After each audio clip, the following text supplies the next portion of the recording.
नमस्कार, आप देख रहे हैं आपका अपना चैनल भिवानी हलचल खबरों के साथ में मैं हूं मनोज कुमार। आइए सबसे पहले डालते हैं नजर आज की हेडलाइंस पर। कड़ी सुरक्षा के बीच शुरू हुई सीबीएसई की परीक्षाएं।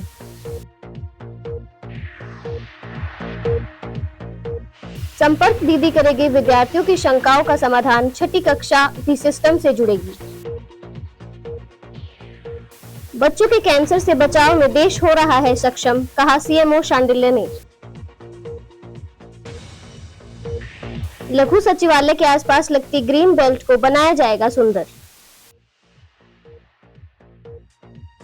और अब खबरें विस्तार से। 15 फरवरी से केंद्रीय माध्यमिक शिक्षा बोर्ड दिल्ली की कक्षा 10वीं व 12वीं की परीक्षाएं आरंभ हो गई हैं। इन परीक्षाओं के लिए भिवानी जिले में कुल 16 परीक्षा केंद्र बनाए गए हैं, जिनमें कक्षा 10वीं के 5500 तथा 12वीं के 4700 विद्यार्थी परीक्षा में बैठेंगे। इन परीक्षाओं के लिए सीबीएसई द्वारा बेहतरीन इंतजाम किए गए हैं। भिवानी जिले की सिटी कोऑर्डिनेटर कमला गुरेजा ने बताया कि 10वीं की अंग्रेजी की परीक्षा सफलतापूर्वक सभी परीक्षा केंद्रों पर संपन्न हुई है।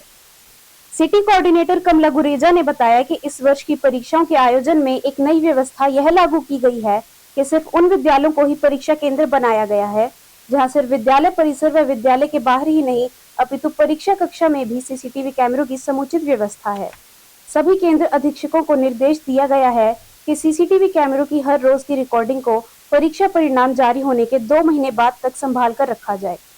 परीक्षा नियंत्रक संयम भारद्वाज द्वारा भी वेबिनार आयोजित कर समुचित दिशा निर्देश दिए जा रहे हैं एवं परीक्षा के आयोजन में सम्मिलित सभी केंद्र अधीक्षकों व पर्यवेक्षकों से परीक्षा के सफल संचालन हेतु प्रयास करने का आग्रह किया गया है।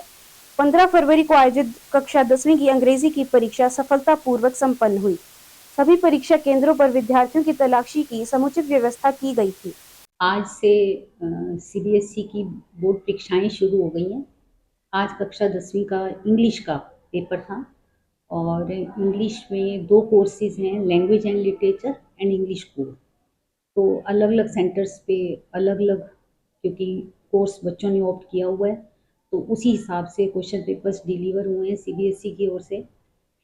कुल 42 लाख स्टूडेंट्स जो हैं 10वीं और 12वीं में सीबीएसई बोर्ड से परीक्षा दे रहे हैं। और मुझे ये कहते हुए खुशी है कि हरियाणा सबसे बड़ा रीजन है जहाँ से बच्चे सीबीएसई बोर्ड में अपीयर हो रहे हैं। भिवानी में भी कुल 5500 स्टूडेंट्स ने आज परीक्षा दी है। 10वीं के विद्यार्थियों ने 10वीं के कुल 5500 और 12वीं के कुल 4700 परीक्षार्थी परीक्षा में बैठेंगे सीबीएसई बोर्ड की परीक्षा में। और भिवानी डिस्ट्रिक्ट में टोटल 16 एग्ज़ाम सेंटर बनाए गए हैं, जिसमें कुछ भिवानी में हैं 8 सेंटर्स और बाकी नियर बाय एरियाज़ में हैं। ये सेंटर्स बनाते समय इस बात का ध्यान रखा गया है कि जो कैंडिडेट्स हैं, जो एग्जामिनीज हैं, उनको ज़्यादा लंबा चलकर पेपर देने के लिए ना जाना पड़े, उनके समय की हानि ना हो। सीबीएसई ने अपनी तरफ से जो एफर्ट्स किए हैं वो वास्तव में बहुत प्रशंसनीय हैं, क्योंकि सीबीएसई की ओर से जो है वो समय समय पर बार बार कहीं ऑनलाइन मीटिंग के द्वारा सभी सीएस को, सभी सीसी जो कोऑर्डिनेटर्स हैं उनको ये बताया गया है कि हमने परीक्षा के लिए क्या तैयारियां करनी है, किस तरह से परीक्षाएं करनी है। यहाँ तक कि ये भी कहा गया है कि कहीं भी किसी भी सेंटर पर जो है वो ऐसा एटमॉस्फेयर ना हो, क्योंकि आज 10वीं की परीक्षा थी तो स्पेशल जो है ये कहा गया था सीबीएसई की ओर से। जो कंट्रोलर ऑफ एग्ज़ाम हैं उन्होंने कहा कि बच्चे जो हैं कूल और कंफर्टेबल महसूस करें, इस बात का अरेंजमेंट्स रखें। लेकिन साथ ही साथ ये भी कहा गया कि किसी भी तरह के कोई माल प्रैक्टिसेस नहीं होनी चाहिए। विद्यार्थी किसी तरह का कोई कम्युनिकेशन के लिए कोई मोबाइल है या स्मार्ट वॉच है या इस तरह का कोई डिवाइस लेकर सेंटर्स पर ना आए। सेंटर पर बिल्कुल ठीक तरह से फ्रिस्किंग के अरेंजमेंट्स होने चाहिए, लेकिन कहीं भी किसी भी तरह से बच्चों की हरासमेंट ना हो, इस बात का सेंटर्स ध्यान रखेंगे। और मुझे बहुत खुशी है कि आज पहली परीक्षा संपन्न हो गई है और भिवानी में जो है ये सभी 16 के 16 सेंटर्स पर ये परीक्षा बहुत अच्छे से संपन्न हुई है। सभी ने पूरी तैयारियां कर रखी थी। सभी जगह सबसे बड़ी बात ये है कि इस बार सीबीएसई ने ये ज़रूरी कर दिया था कि सभी जगह जहाँ भी एग्ज़ाम सेंटर्स बने हैं वो इस बात को देखकर बनाए गए हैं कि सभी जगह सीसीटीवी अरेंजमेंट्स हों। अभी तक शिक्षा विभाग द्वारा एफएलएन के तहत पहली से लेकर 5वीं कक्षा तक के बच्चों की शंकाओं को संपर्क दीदी ऐप के सहारे दूर किया जाता रहा है। बताया जा रहा है कि अब शिक्षा विभाग इस योजना को 6ठी क्लास तक ले जाने की तैयारी में है। इसका विभाग ने खाका भी तैयार कर लिया है। 6ठी क्लास का सिलेबस संपर्क दीदी ऐप में शामिल किया गया है ताकि नए सत्र से इस क्लास के बच्चों को भी पढ़ाया जा सके। फिलहाल भिवानी के 68 प्राइमरी मॉडल संस्कृति स्कूलों में यह नई व्यवस्था चालू की जा चुकी है। शिक्षा विभाग शिक्षकों से किसी भी क्लास के किसी लेसन को किसी शिक्षक से तैयार करवा लेता है। उस शिक्षक से उस लेसन के अंत में जितने भी मायने प्रश्न होते हैं उन सभी के जवाब शिक्षक देता है। अगर किसी सवाल या प्रश्न में उदाहरण देने की जरूरत भी पड़ती है तो शिक्षक उदाहरण सहित उसका जवाब देता है। उसकी वीडियो तैयार करवाई जाती है और इस वीडियो को संपर्क दीदी ऐप पर डाल दिया जाता है। उसी समय उस ऐप के जरिए उस वीडियो को संचालित करके बच्चों को उस लेसन के सभी सवाल तथा प्रश्नों के जवाब दिए जाते हैं। इस बार 6ठी क्लास के सिलेबस को भी इसी तरह की वीडियो तैयार करवाकर उक्त ऐप पर डलवाई जाने की प्रक्रिया जारी है। अगर किसी प्राइमरी मॉडल संस्कृति स्कूल में शिक्षकों की कमी है तो कुछ हद तक संपर्क दीदी उस समस्या को हल करने में सहायक है। यह शॉर्ट टर्म के लिए समस्या का समाधान करती है। किसी दिन शिक्षकों की कमी हुई तो स्कूल का भी कोई दूसरा शिक्षक वहां जाकर संपर्क दीदी ऐप को चालू कर देगा और बच्चों के मुताबिक उस दिन लेसन को चालू कर देगा। बच्चे खेल खेल में उस चैप्टर को पढ़ भी लेंगे और उनका समय भी बर्बाद नहीं होगा। अभी शिक्षा विभाग की ओर से यह स्पष्ट नहीं हो पाया है कि यह सिस्टम 6ठी क्लास या 8वीं क्लास तक लागू किया जाएगा। तो विभाग द्वारा 2021 के अंदर जो प्राइमरी स्कूल है हमारे, उनमें से काफ़ी स्कूलों को गवर्नमेंट मॉडल संस्कृति प्राइमरी स्कूल में कन्वर्ट किया गया था और इन विद्यालयों के अंदर विभाग द्वारा 5 स्मार्ट बोर्ड उपलब्ध कराए गए। तो हमारे भिवानी के जो हैं लगभग 68 से 69 स्कूलों के अंदर ये स्मार्ट बोर्ड उपलब्ध हैं। और अब जो एफएलएन का प्रोजेक्ट चल रहा है उसमें संपर्क एक पार्टनर है और संपर्क के द्वारा संपर्क बॉक्स दिए गए हैं जिनके अंदर पूरा कंटेंट है पहली से लेकर के 5वीं क्लास तक का, जिसके अंदर लेसन का कंटेंट है, लेसन प्लान है, उस लेसन को कैसे पढ़ाना है, उसमें कौन से कंसेप्ट के अंदर किस बेसिक को लेकर के बच्चों के अंदर कंसेप्ट को क्लियर किया जाना है, वो सब कुछ दिया हुआ है। उसके अंदर बच्चे को लेसन कैसे पढ़ाया जाए, लेसन में क्या क्या पढ़ाया जाए, अवधारणा को कैसे समझाया जाए, उसके बाद बच्चे को टेस्ट कैसे किया जाए, उनकी जो वर्कबुक है उसकी जो वर्कशीट है वो सारी उसके अंदर जोड़ी गई हैं, बच्चे की उससे प्रैक्टिस हो सकती है। उसके बाद केबीसी के तर्ज पर दीदी के सवाल उसके अंदर जोड़े गए हैं। बच्चे बहुत मज़े के साथ इनके अंदर रुचि लेकर के टॉपिक को पढ़ते हैं। और अब अगर कभी कोई अध्यापक किसी कार्य में बिजी है या कोई बाहर ड्यूटी लगा दी गई है तो उस समय ये शॉर्ट टर्म के लिए अध्यापक के अल्टरनेट के में कार्य कर सकता है। बच्चे खाली नहीं रह सकते, बच्चे इसके साथ बिजी रहते हैं।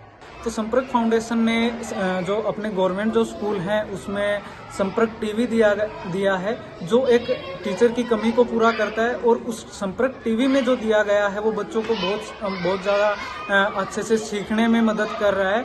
उसमें जो चीज़ें दी गई हैं वो कुछ वीडियो दी गई हैं जो कॉम्पिटेंसी बेस्ड पे दी गई हैं, लेसन प्लान दिया गया है जिसमें टीचर को बने बनाए लेसन प्लान दिए जा रहे हैं। और तीसरा उसमें दिया गया है तेज दिमाग की एक्टिविटी दी गई है जो कि एक एम्स डॉक्टर के द्वारा सजेस्ट की गई है। उस एक्टिविटी को करने से बच्चों का जो कंसंट्रेशन है वो भी बढ़ रहा है। और तीसरा उसमें वर्कशीट दी गई है, सभी बच्चे एक जगह पे वर्कशीट को देख सकते हैं, उसमें क्वेश्चन कर सकते हैं। और चौथा उसमें दिया गया है संपर्क दीदी के सवाल जो कि केबीसी बेस्ड पे बनाया गया है। उसमें आप 3 लाइफलाइन का भी यूज कर सकते हैं।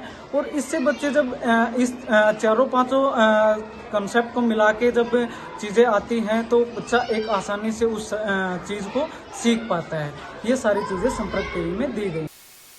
दुनिया में कैंसर तेजी से फैल रहा है, यह कहना है सीएमओ रघुवीर सांडिल्य का।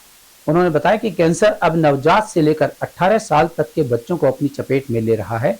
कई बार कैंसर के लक्षण नजर नहीं आते हैं, जब पता चलता है तब तक काफी देर हो जाती है।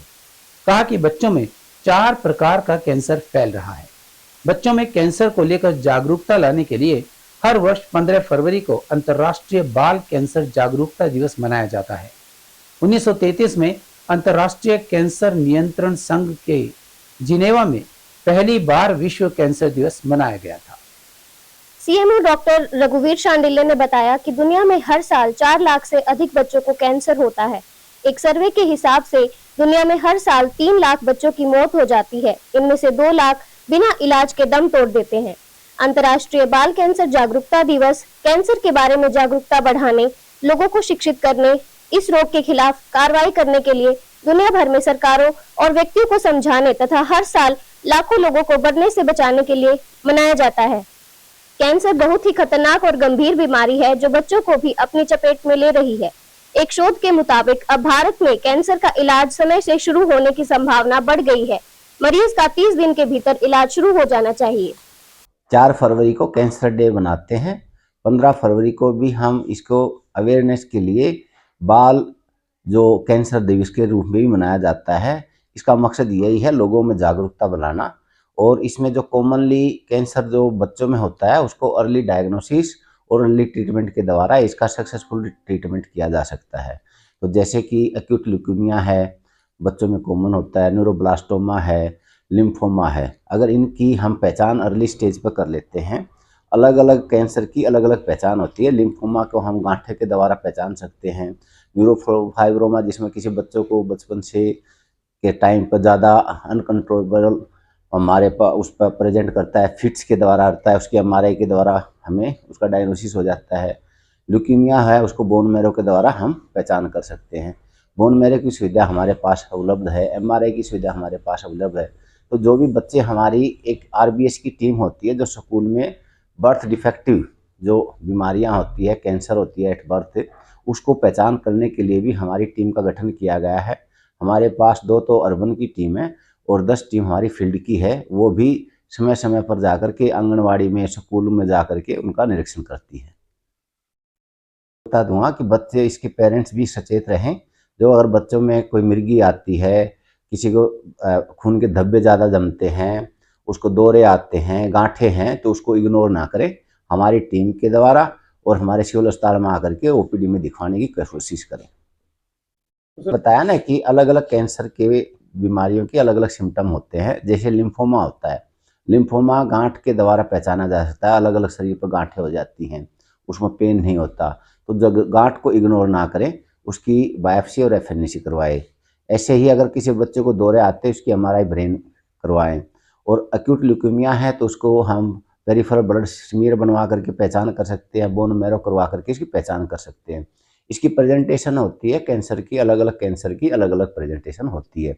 इसका एक ही मकसद है कि अर्ली डायग्नोसिस, अर्ली ट्रीटमेंट के द्वारा, और इसमें पेरेंट्स को अवेयर होना बहुत ज़रूरी है।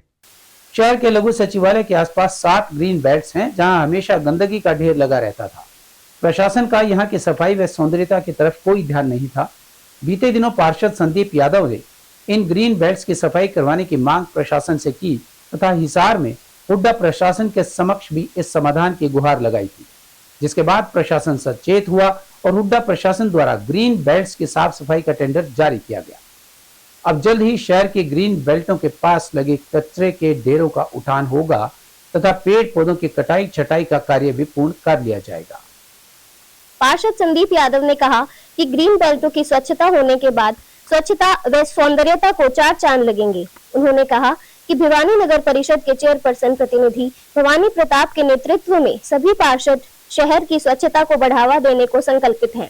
इस मौके पर पार्षद सुभाष तंवर ने कहा कि ग्रीन बेल्टों की साफ सफाई होने के बाद शहर की सुंदरता बढ़ने के साथ साथ हादसों के भय से भी मुक्ति मिलेगी, क्योंकि यहाँ पर उगे पेड़ सड़क की तरफ झुके हुए थे, जिससे हादसे होने का भय बना हुआ था। लेकिन अब ग्रीन बेल्ट पर सफाई का टेंडर जारी हो चुका है तथा यहाँ पर सफाई का कार्य जोरों पर है। उन्होंने नागरिकों से भी आह्वान किया कि वे कहीं भी कूड़ा कचरा डालकर शहर को गंदा ना बनाएं। सबसे पहले तो धन्यवाद करना चाहूँगा मैं आप लोगों का कि आप लोगों ने जिस हिसाब से इसकी आवाज़ उठाई थी। ये इस एरिया में जो ग्रीन बेल्ट है, पार्क है, चौधरी सुरेंद्र सिंह पार्क है, इसमें ना पिछले 2 साल से लगभग कोई काम नहीं होता था। काफ़ी बार प्रयास किए गए, लेकिन आपके माध्यम से हमने अधिकारियों को चेताया और अधिकारियों ने संज्ञान लेते हुए ठेकेदार ने यहाँ पे काम शुरू किया। अब ये देखा होगा आपने तुरंत प्रभाव से जब आपके माध्यम से आवाज़ उठाई तो ये काम शुरू हो गया और अब ये काम देखो निरंतर जारी है। यहाँ लगभग 7 ग्रीन बेल्ट है कोर्ट के आसपास, सभी पूरा प्रशासन यहाँ पे रहता है। ठीक है, तो अब ये सारी ग्रीन बेल्ट में अब काम चल रहा है कि पेड़ों की छटाई। ये पेड़ भी लगभग दो साल हो गए यहाँ पे काम नहीं हुआ था, ये झुक गए थे और गाड़ियों पे भी आ जाते थे। तो अब हम गए थे वहाँ पे हिसार एडमिनिस्ट्रेटर साहब के पास और एक्शन साहब के पास, तो उनके मिलकर हमने इसके लिए समाधान के लिए बोला था, तो उन्होंने तुरंत प्रभाव से ये समाधान करवा दिया। और ठेकेदार यहाँ के जो ठेकेदार हैं वो लगे हुए हैं अब काम करने के लिए। तो ये मैं और संदीप भाई हैं, मेरे दोनों भाइयों को हमारे हुड्डा का काफ़ी एरिया लगता है, तो काफ़ी कामों के लिए हम निरंतर जाते रहते हैं। खासकर ये जो ग्रीन बेल्ट और पार्क का बड़ा बुरा हाल हो रखा था, इस हुड्डा पार्क का भी इतना बुरा हाल था कि लोग बड़े समस्या में देख रहे थे कि इतनी चारों तरफ गंदगी है, टेंडर हो नहीं पा रहा था। पहले जिन्होंने टेंडर लिया वो कभी काम कभी किया नहीं, ऐसे ही करते रहे फॉर्मेलिटी के तौर पर काम। तो अब निरंतर संदीप भाई यादव हैं, यहाँ से पार्षद हैं यहाँ के, और मेरे भी मंडी टाउनशिप का इधर का एरिया लगता है सेक्टर का। तो हमने निरंतर हिसार जा करके वहाँ पे एडमिनिस्ट्रेटर साहब से भी मिले और लगातार एक्शन साहब से JESD सब के संपर्क में लगातार लगे रहे और टेंडर जारी करवाया, और अब ये टेंडर छूट गया है। और लगातार यहाँ पर अब सफाई का आप देख रहे हैं खुद, ये सफाई अभियान अच्छे से चला है और शहर में अच्छी सुंदरता आएगी। और यहाँ जहाँ पर भी गलत तरीके से जो पेड़ रोड पे आए हुए हैं या कोई पेड़ पौधे हैं अनावश्यक हैं, उन सभी को काट दिया जाएगा और बिल्कुल अच्छे साफ सफाई रहेगी, वातावरण अच्छा रहेगा। आने जाने वाले लोगों को, बाहर के लोगों को भी बड़ा अच्छा महसूस होगा कि भिवानी में अच्छा कार्य हो रहा है और साफ सफाई है। और अब चलते चलते तेजी से बदल रहे हालातों में छात्र अपनी एकेडमिक पढ़ाई से पहले कोचिंग सेंटर्स को प्राथमिकता देते हैं, जिससे व्यापक शिक्षा प्रदान करने में स्कूलों की भूमिका कम हो जाती है। उदाहरण के लिए बहुत से छात्र केवल उपस्थिति आवश्यकताओं को पूरा करने के लिए स्कूल जाते हैं और प्रतियोगी परीक्षाओं की तैयारी के लिए केवल ट्यूशन सुविधाओं का उपयोग करते हैं।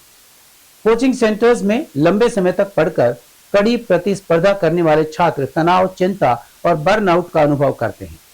कोटा के छात्रों की आत्महत्या की रिपोर्ट कोचिंग सेंटर के माहौल से होने वाले गंभीर मनोवैज्ञानिक नुकसान को दर्शाती है। कोचिंग सेंटर्स एकेडमिक फोकस और तैयारी की रणनीतियों पर हावी हैं, जिससे छात्रों को अपनी शिक्षा में रुचि खत्म हो जाती है। IIT सीटों की सीमित संख्या के कारण छात्र चयनित होने की अपनी संभावनाओं को बढ़ाने के लिए कोचिंग सेंटर्स में दाखिला ले लेते हैं। राज्य बोर्ड और NCERT की पाठ्य पुस्तकों के ज्ञान पर जोर देते हैं, जबकि कोचिंग सेंटर्स प्रतियोगी परीक्षाओं के लिए विशेष तैयारी प्रदान करते हैं। स्कूलों में पढ़ाई को बेहतर बनाने के लिए निजी कोचिंग सुविधाओं पर निर्भरता कम करने के लिए स्कूलों में कोचिंग सत्र और उन्नत शिक्षण मॉड्यूल शुरू किए जाने चाहिए। ऑनलाइन संसाधनों को प्रोत्साहित करें, जो प्रशिक्षण लेने की लागत और आय के बीच के अंतर को कम करने के लिए अधिक किफायती कीमतों पर उच्च गुणवत्ता वाली शिक्षा प्रदान करते हैं। सभी छात्र प्रतियोगी परीक्षाओं के लिए नप्टल और दीक्षा जैसे प्लेटफॉर्म द्वारा दिए जाने वाले मुफ्त संसाधनों का उपयोग कर सकते हैं। विशेष कोचिंग की आवश्यकता को कम करने के लिए ज्ञान भरी परीक्षाओं की तुलना में योग्यता आधारित आंकलन को प्राथमिकता दें। और अब जाने से पहले एक नजर आज की हेडलाइंस पर। कड़ी सुरक्षा के बीच शुरू हुई CBSE की परीक्षाएं।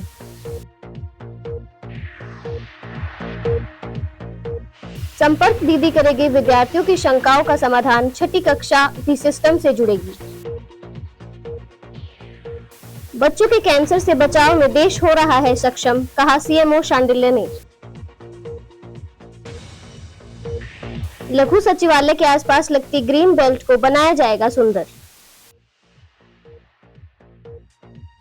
हमारे आज के अंक में बस इतना ही। अगले अंक के लिए देखते रहिएगा आपका अपना चैनल भिवानी हलचल।